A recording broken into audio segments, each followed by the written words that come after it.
BPJS Kesehatan Makassar sosialisasikan Perpres Nomor 59 Tahun 2024. Badan Penyelenggara Jaminan Sosial BPJS Wilayah 9 Makassar menggelar sosialisasi terkait pembaharuan tentang BPJS ketentuan pasca diterbitkannya Perpres Nomor 59 Tahun 2024. Bertempat di Hotel Swiss Berlin Jalan Ujung Pandang Makassar, Kamis, 6 Juni 2024. Hadir dalam sosialisasi Direktur RS Dadi Makassar Andi Mapatoba, Deputi Direksi BPJS Kesehatan Wilayah 9, Yesi Kumalasari, Kepala Dinas Kesehatan Provinsi Sulsel, Dr. Haji M. Ishak Iskandar, MKes, juga Akademisi UIN Alauddin Makassar Provinsi Firdaus Muhammad, dan sejumlah konten kreatif yaitu Deng Konjo dan kisah Bribka Mahir Degerani. Itu bisa disebut gaya jurnalisme baru. Bagi saya harus dipilah bahwa jurnalis itu adalah profesi yang prosesnya sangat ditentukan, misalnya media apa, lalu kemudian itu menjadi profesi, tidak bisa jadi sampingan.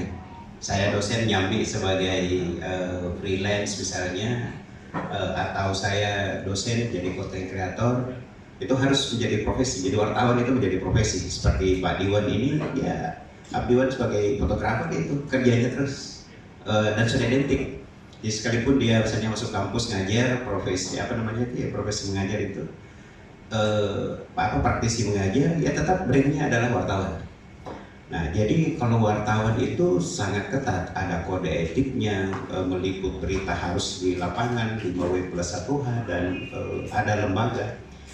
Jumat lalu itu banyak teman-teman media yang menghubungi saya, ternyata pada saat itu lagi uji kompetensi. Jadi untuk menjadi wartawan itu sangat ketat. Bahkan dulu ada magang dulu kayak Ruby ini, proses jatuh bangun menjadi wartawan, ya kan? Nggak masih dan sebagainya. Nah, itu sebagai profesi sebagai jurnalis, itu ya.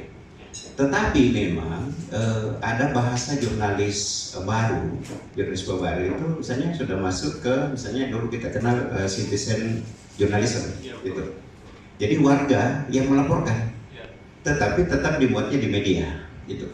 Ada di Tribun, di Fajar, di televisi, dan itu tetap diakui sebagai karya jurnalistik. Lalu kemudian apakah konten kreator itu bisa, karya beliau ini misalnya disebut sebagai karya jurnalistik? Sebenarnya produknya iya, cuman beliau tidak bisa disebut sebagai wartawan. Tetapi ada kesamaan, itu tadi.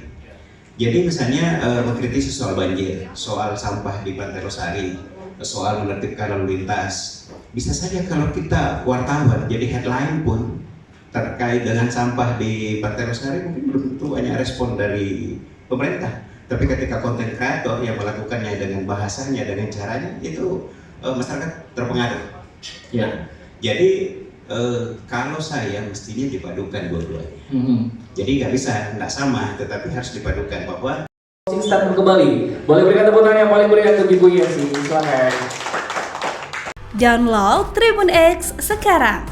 Menghadirkan lokal menjadi Indonesia.